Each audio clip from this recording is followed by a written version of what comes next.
Hi everyone, this is Divya from Quick Mommy Hacks, and today I wanted to talk about leadership, specifically why moms make great leaders. I've always wondered how many skills us moms possess and acquire during the journey of motherhood, and how many of them are actually transferable to our work, especially leadership skills. But not always these skills are acknowledged or recognized at our workplaces. Well, nobody puts mom on their resume, and some of us try to hide our mommy status while interviewing for new jobs. So I thought it would be great to discuss this topic and also to learn about how we can coach ourselves. So for this, I have Claire Tondreau with us today. So Claire is a certified executive coach who has 30 years of hands-on business experience with expertise in communication, strategy, and leadership development. She has held executive positions at New York advertising agencies, including J. Walter Thompson, where she built teams, led teams, and studied the drivers of growth. She founded and led Hot Spring, a brand development consulting firm, from startup to success between 2000 and 2011, helping client teams across a range of industries and company sizes. Thank you, Claire. Thank you so much for joining us today. I'm so excited to actually discuss about this topic, why moms make great leaders, and listen to your advice. So let's dive into our first question. What qualities do you associate leaders with? All right.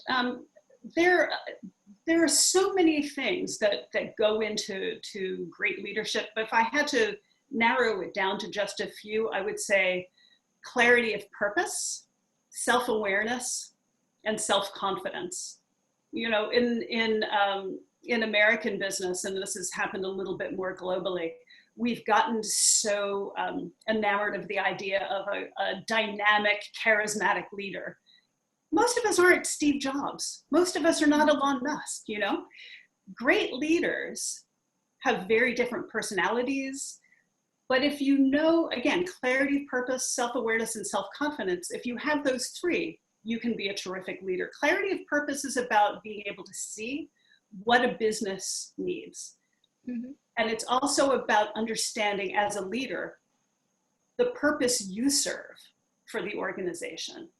Self-awareness is really the ability to know what you're good at and to be very clear about it, because that leads to the next one, self-confidence, knowing that you have certain strengths that you bring to the job, but also that you're confident enough to let other people do things that you know they are better at than you are. So I'd say Mm-hmm. those things. Yeah. So, how do you think being a mom makes women a better leader? Oh my gosh. There isn't a mom alive who doesn't know how to juggle things really well. And that's one of the biggest things, especially now, given the nature of business, how fast things move, how many tools we have, being able to multitask and to be able to do many things as priorities shift, as things become urgent. It's one of the things I think moms do better than anybody, in all Mm-hmm. honesty, in part Yeah, because they do it all the time. It's like breathing to a mom in a lot of yeah, cases.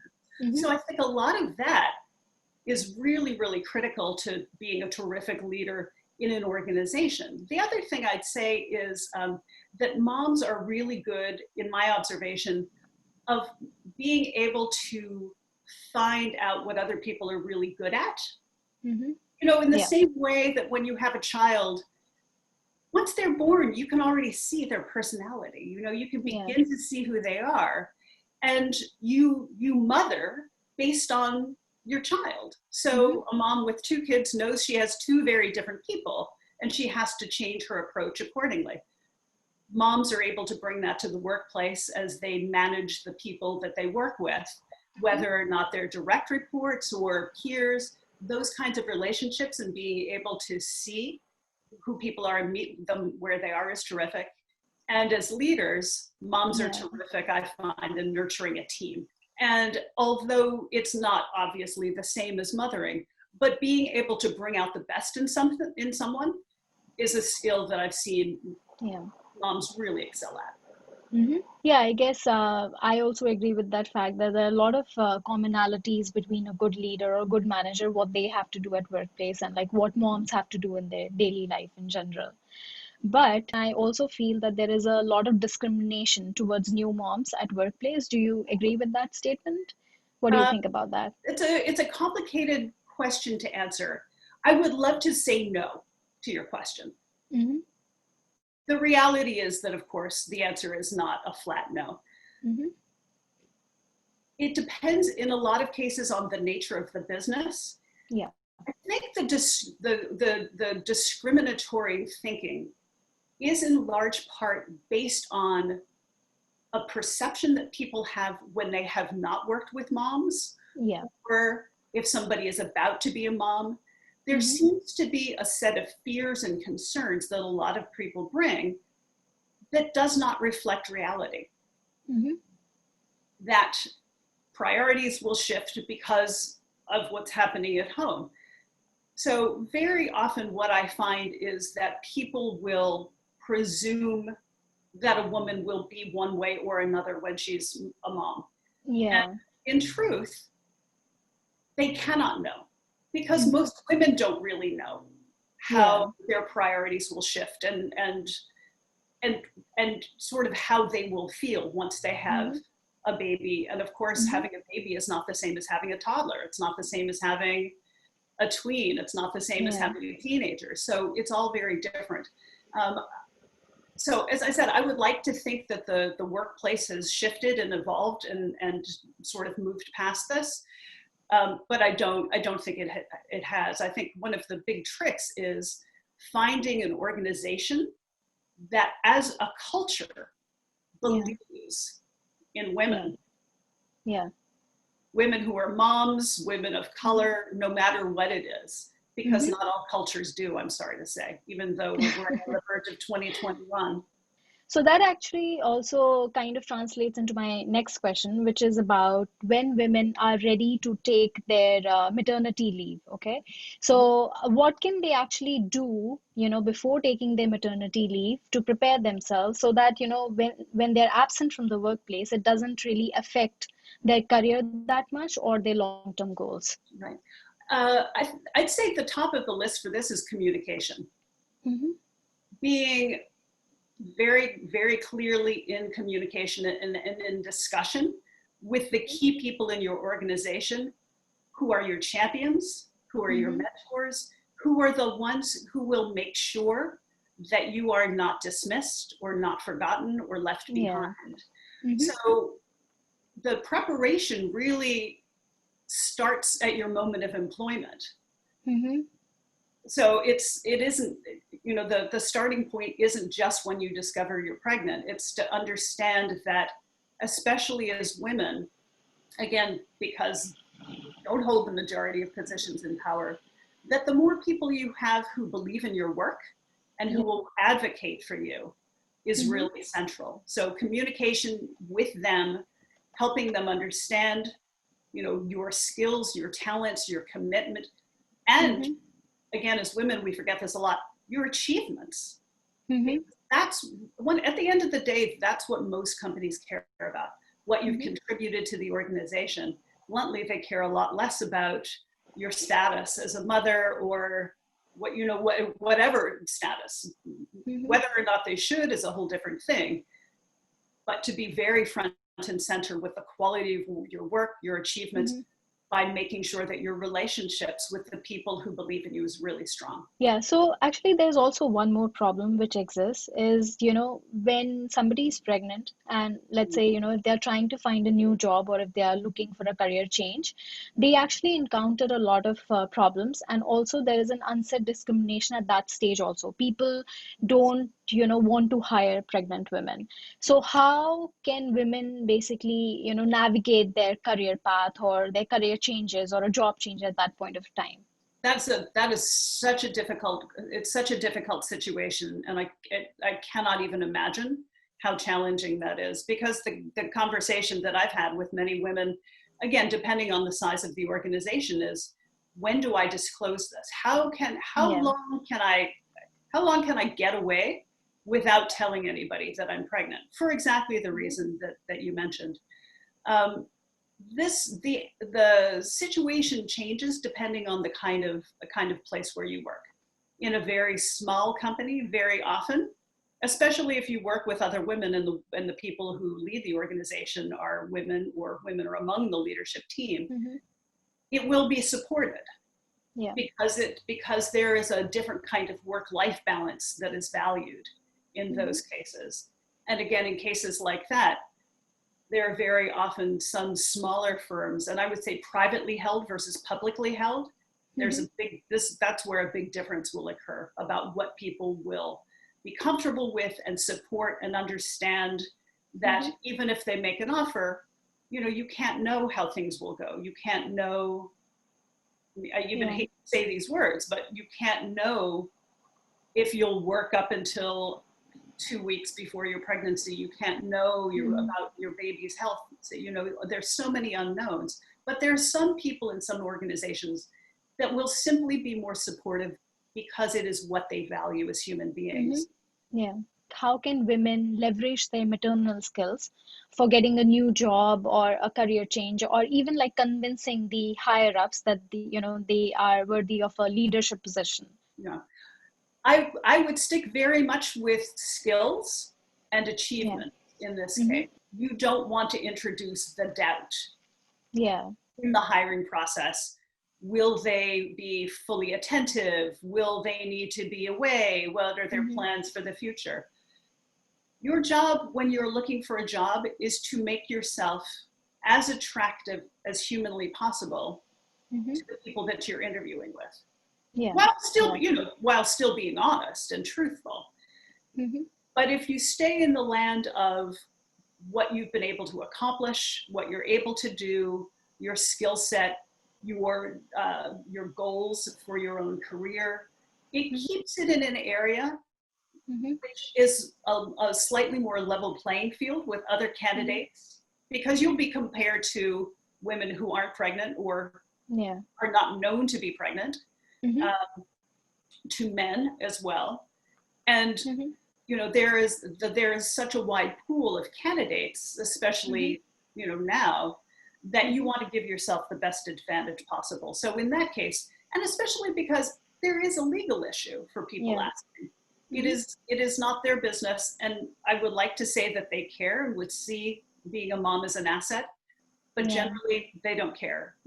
And you want them to really focus on the assets that are workplace based.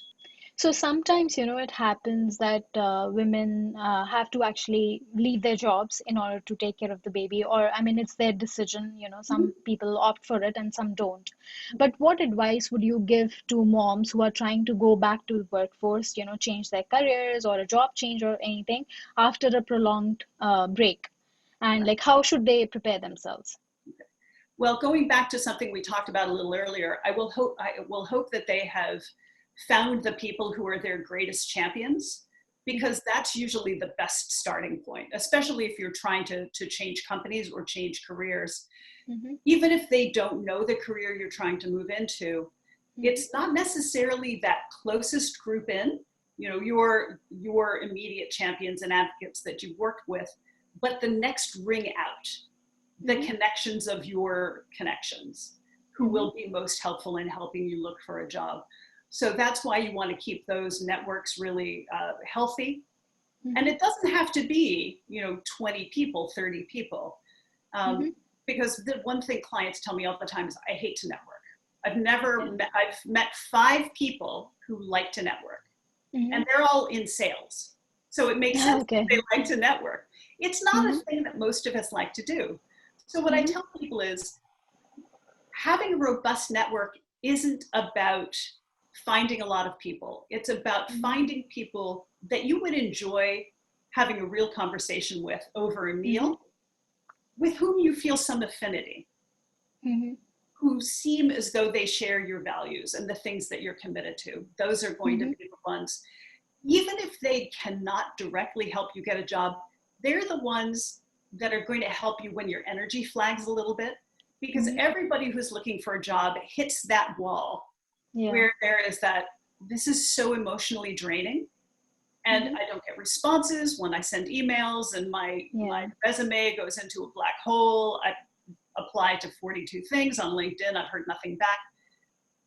those people who care about you, even again, they may not be friends, they just may be professional contacts and colleagues that you work with. They're the ones who can help you sort of power through the walls that you're invariably going to hit at those times. I guess like my next question is regarding, satisfying and successful career. So motherhood is very challenging, and it's always a balance between, work and home. So how can women have, or how can moms have a satisfying and successful career? This depends very much on the career, because not every career is demanding in the same way. Not every company is demanding in the same way. This gets back to one of the points I was talking about earlier around great leadership, about self-awareness. If you think about your life as a woman, as a pie chart, there is a part of you that is you as an individual. There is part of you that is a wife. There is part of you that is a mom. There's part of you that is a friend, and there's part of you that's a professional. Yeah. Understanding how big those pieces of the pie are relative to each other is really, really helpful. Because part of the balancing act is trying to align the commitment that you've made to motherhood to the commitments and expectations that people have of you as a professional. So if you can sort of understand and identify, even if you don't answer it, even if it's an open question that you ask yourself, it may in fact help you understand, okay, is this career still correct? Does it still fit? Or do I need to adjust? For example, there are people I have worked with who are attorneys. So being a partner can be very different than being a general counsel at a company that is not a law firm.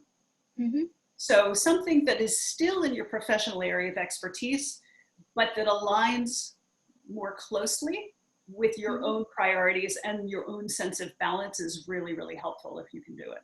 So I guess like that brings me to my last question, which is what advice would you give to moms who are targeting for a leadership role at workplace? I wish this was, I've been thinking about this one. This is the hardest one to answer for some reason. You are going to be, as a mom, after everything sort of settles and after you can get a sleep and a shower, you are going to be the person you were before you were a mom in most cases. I work with some moms. I actually have a colleague now who is going to be delivering her baby in about a month and a half. She has said, I'm not going to magically turn into somebody else. I love my work. My work is very central to my identity. So I'm not going to turn into anybody else. There isn't any question. She runs an organization. There isn't anybody who doubts that she's still going to be able to run the organization. So I'd say, back to the self-awareness point, be really clear about what you're good at, because you want to be able to communicate your strengths and target the job you want and the career path you want based on the things that really matter to you. So I guess my advice really, when it comes down to it, is the same as it would be to anybody who's targeting a leadership job. Know what you're passionate about. You're going to be passionate about your baby. You're going to be passionate about your children always. But in the context of your professional identity, what matters to you? Because only if something really matters to you are you going to be able to give it the kind of energy that you devote to being a mom. You want to make sure that you really care. I think it's a hard one to answer, but it's also sometimes very difficult for women to navigate that situation because it's just too much pressure, like from home and from work. So I think your advices have been like really valuable. It was a great information and a lot of information for us. So thank you so much for joining us today. It was a pleasure. Yeah, it was a pleasure, Claire. Thank you so much. Take care, Divya. Yeah. Thank you for watching. If you liked the video, subscribe to my YouTube channel, Quick Mommy Hacks, and follow me on Instagram for some personal tips on pregnancy, childbirth, and motherhood. Also, do leave your feedback and feel free to ask questions in the comment section below. I would love to hear from you.